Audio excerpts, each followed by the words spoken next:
melanjutkan perkara. Nah, kemarin dari hasil gelar perkara kan sudah jelas ditindaklanjuti, dilanjutkan penyidikan. Nah, karena itulah untuk menuntaskan kasus ini kami sudah mengajukan permohonan uji laboratorium forensik independen.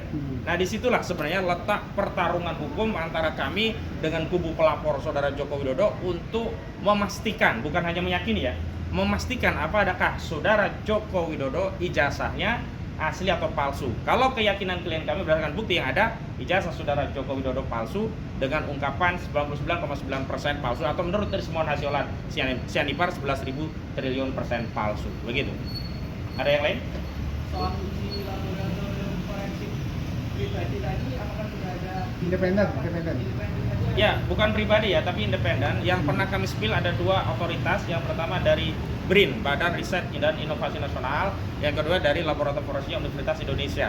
Tapi bagaimanapun kami tetap menunggu persetujuan dari penyidik, karena yang punya gawe penyidikan itu adalah penyidik.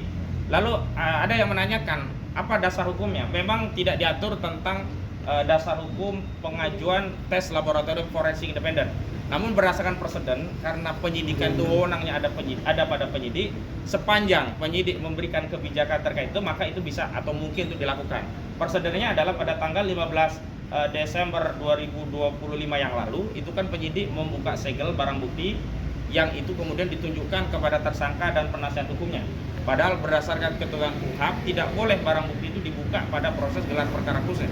Wajib dibukanya nanti saat persidangan, dan yang membuka bukan polisi tapi jaksa dalam konteks pembuktian. Tapi ternyata penyidik di dalam proses gelar perkara khusus mengambil kebijakan untuk menunjukkan barang bukti itu, dan itu menjadi ada kepastian bagi kami memang barang bukti itu sudah disita. Jadi menunjukkan barang bukti itu bukan menunjukkan barang bukti itu asli, tapi mengkonfirmasi atau membuktikan bahwa barang bukti itu sudah disita. Karena sebelumnya kan klaim dari Projo itu ditunjukkan ijazah Jokowi di Solo, padahal menurut keterangan polisi ijazah tersebut sudah disita oleh penyidik Polda. Itu yang pertama. Yang kedua yang paling penting, nah kalau nanti di proses gelar perkara khusus ini bukan gelar perkara ya, penyidikan ini kemudian disetujui tes laboratorium forensik, maka tentu itu yang akan kami tindaklanjuti, karena inti dari gaduh perkara ijazah palsu adalah dokumen ijazahnya.